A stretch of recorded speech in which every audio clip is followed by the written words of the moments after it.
Cinema అనేది కేవలం వినోదమే కాదు, సమాజాన్ని ఆలోచించే తీరులో ఉండాలని ఎప్పటి నుంచో శంకర్ గారు అలాంటి సినిమాలు తీస్తున్నారు. ఇది కూడా అలాంటి సినిమాయే. సమాజానికి మనం ఒక మంచి చెప్పాలి అనే సదుద్దేశంతోనే సినిమా తీశారు. ఖచ్చితంగా ప్రజలందరూ సినిమా చూసి కేవలం వినోదం కాదు, నిత్య జీవితంలోని రాజకీయం అంటే మనం చూసుకోవటం. అంటే మనం కొంతమందికి మన ఓటు హక్కు ద్వారా పవర్ ఇస్తున్నాం. అలా ఇచ్చేటప్పుడు ఆ పవర్ ని ప్రజలకు ఉపయోగించాలి, ప్రజలు పవర్ఫుల్ అయ్యేలా చేయాలని అనే సదుద్దేశంతో శంకర్ గారు తీశారు. మీరు ఓటేసే ముందు ఖచ్చితంగా నాయకుడిని చూసి పార్టీ చేయాలి, నాయకుడిని ప్రజలకు సేవ చేసి వాడిని ఎన్నుకోవాలి అనే ఒక సందేశాత్మకమైనటువంటి మూవీ ఇది.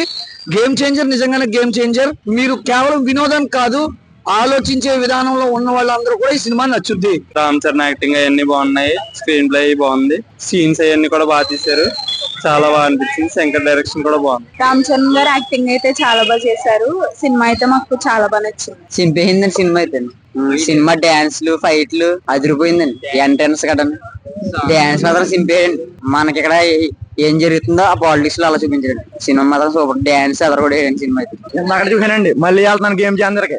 ఇంకో పవన్ కళ్యాణ్ వస్తాడు, మా ఓడు సినిమాల మీద దృష్టి పెట్టట్లేదు, అందుకే వాళ్ళ అబ్బాయిని దింపాడు రామ్ చరణ్. బాబాయ్ గ్లోబల్ స్టార్ అయ్యాడు, మొత్తం రికార్డులన్నీ దొల్లగొట్టేస్తాం ఇప్పుడు. ఫ్యామిలీ ఆడియన్స్, కామెడీ, పాటలు అన్ని హైలైట్. ఇండియన్ తీసాడు, అలా కాదు ఇది మొత్తం. ఇండియన్ బాగాలేదు, శంకర్ వీరిలో ఆలోచించడం మైండ్ సెట్ గట్రా మారింది, బాగుంది. తమన్ మ్యూజిక్ గట్రా అదిరిపోయింది, సూపర్ ఎంజాయ్.